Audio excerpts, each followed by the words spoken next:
yang akan saya coba jawab. Yang pertama adalah untuk menekankan sekali lagi bahwa tentunya tidak mungkin guru swasta akan masuk program ini kalau mereka bahagia dalam posisinya saat ini. Mereka artinya kalau tidak menerima uang di bawah UMR atau mungkin dia tidak senang, selalu ada motivasi kenapa guru swasta. Dan terus terang patut juga disebut suara dari guru swasta juga yang cukup penting, yang saya rasa belum diutarakan di sini mengenai hak mereka, bukan cuma hak yayasannya sama hak guru negeri honorer, tapi hak dan kebebasan mereka juga untuk mencari kesempatan yang lebih baik juga harus kita hargai. Walaupun posisi kami jelas untuk pertama memprioritaskan guru negeri di sekolah induknya. Anggaran DAU, kalau Ibu Bapak melihat tren penyusutan guru PNS tiap tahun, itu penyusutannya sangat besar. Kita mulai dari 1,3 juta di tahun 2019, ekspektasinya ya kalau tanpa tambahan itu penyusutannya sampai dengan 976.000 di tahun 2024, turun terus. Jadi yang nggak pernah dikalkulasi adalah itu bukan cuma naik terus, setiap tahun ada net outflow, keluar, pensiun, sakit, hal-hal lain gitu, meninggal, pensiun. Jadi itu adalah kalkulasi yang dilakukan kita gitu. Dan anggaran itu tentunya di masing-masing DAU memfaktorkan juga persentase, tentunya menurut opini saya memfaktorkan persentase berapa yang akan lulus apa tidak gitu berdasarkan data perkiraan. Apapun situasinya, DAU naik apa turun, uang itu sudah dikunci hanya untuk P3K.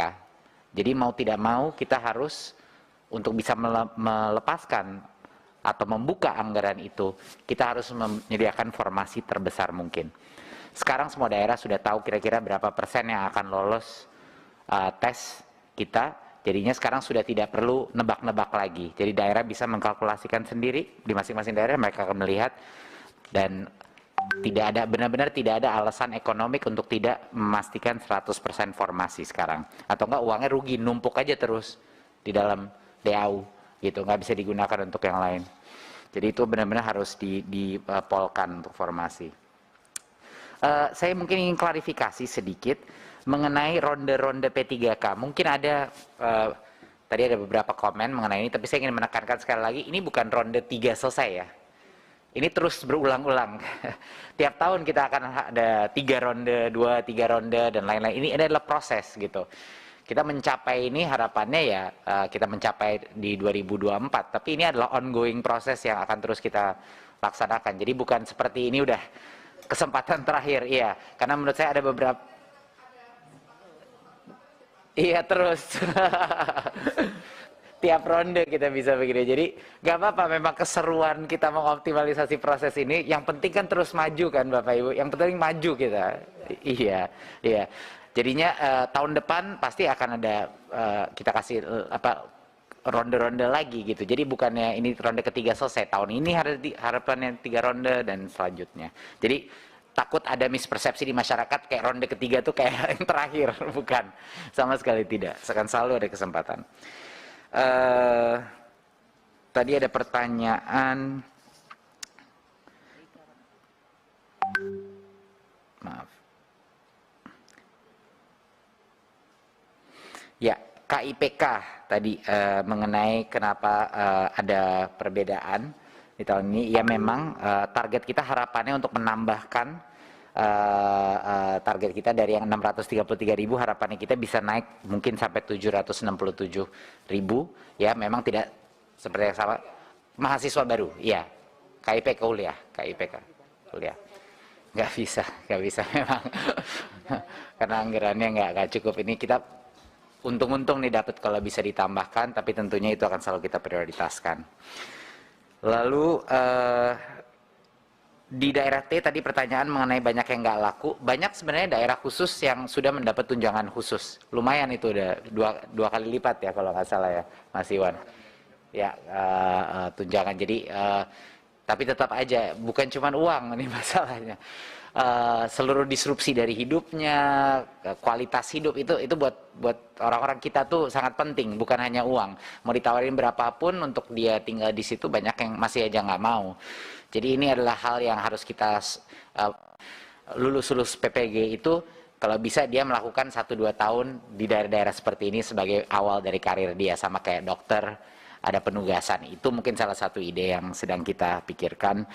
Insya Allah bisa terjadi, tapi belum bisa saya jamin. Mengenai siap tidak siap untuk kurikulum, ini saya harus sedikit memperjelaskan ya, mengklarifikasi. Jadinya kalau kita bikin satu kurikulum aja semua orang dipaksa, nanti terjadi yang di 2013. Kita pun nggak dapat masukan, kurikulum itu ada yang aspek baik apa tidaknya, nggak ada yang jelas. Semua merasa terancam, semua merasa tertekan, dan dari tahun itulah keluar itu kata ganti menteri, ganti kurikulum. Kita nggak mau itu terjadi lagi. Jadi ini bukan masalah pemerataan dalam keadilan. Yang siap itu bukan kita yang menentukan. Yang siap adalah kepala sekolah dan guru-gurunya. Kalau saya merasa kepengen berubah, silakan. Karena alasannya tidak ada gunanya kurikulum prototipe untuk orang yang tidak kelompok guru dan kepala sekolah yang tidak mau melakukan perubahan, nggak ada gunanya. Mau dipaksa sebaik apapun, tidak ada gunanya. Ini membutuhkan keinginan dari orang di dalam sekolah itu, orang-orang dewasa untuk melakukan perubahan. Nah itu akan tercapai, tapi makan waktu. Dia harus melihat tetangganya melakukan kurikulum itu. Dia harus melihat di desa sebelah ada sekolah penggerak yang sedang melakukan itu. Dia harus melihat lewat sosmed, wah seru tuh kayaknya tuh. Jadi ini adalah proses organik yang akan jauh lebih efektif daripada dipaksa 300.000 sekolah tiba-tiba ganti kurikulum yang terjadi seperti sekarang gitu. Kita buka-bukaan aja dah. Banyak dari hal kurikulum 2013 yang sekarang sangat sulit dipahami oleh guru-guru. Sangat sulit. Dan sangat bebannya sangat tinggi gitu. Ada berbagai macam isu kritis. Bapak, Ibu terus dikasih tahu laporan dari guru-guru dan kepala sekolah mengenai masalah yang dihadapi. Jadinya inilah alasan kenapa kita tidak ingin mengulangi. Kita ingin kurikulum prototipe itu menjadi benar-benar pilihan. Saya memilih ingin ini. Lalu ownership dan rasa kepemilikannya itu akan jauh lebih tinggi. Ya, tentunya kita akan selalu mendamping, tapi sekolah penggerak tidak akan mungkin sampai. Memang benar, nggak mungkin kita membesarkan sekolah penggerak sampai seluruh sekolah. Sekolah penggerak adalah sekolah yang akan nantinya menggandeng sekolah-sekolah lain untuk menjadi obor perubahan. Dia akan menjadi platform untuk sekolah-sekolah di sekitarnya dia. Ini akan saya kaji mengenai kaum disabilitas yang nggak boleh divaksin. Itu satu hal yang baru saya tangkap hari ini, itu akan kita investigasi. Dan permen mengenai yang umur 60 itu sudah diubah dan sudah tidak ada lagi ya, yang 60 anak tidak mendapat BOS. Itu sudah, saya kira semuanya sudah tahu itu. Kemarin di Ratker sebelumnya waktu itu kita sudah mengumumkan bahwa itu tidak jadi. Oh iya, itu sudah enggak ya. Jadi sejak raker yang dulu saya sudah umumkan, itu udah tidak ada lagi, udah kita ubah, nggak akan kita exclude yang di bawah 60 anak untuk nggak dapat BOS.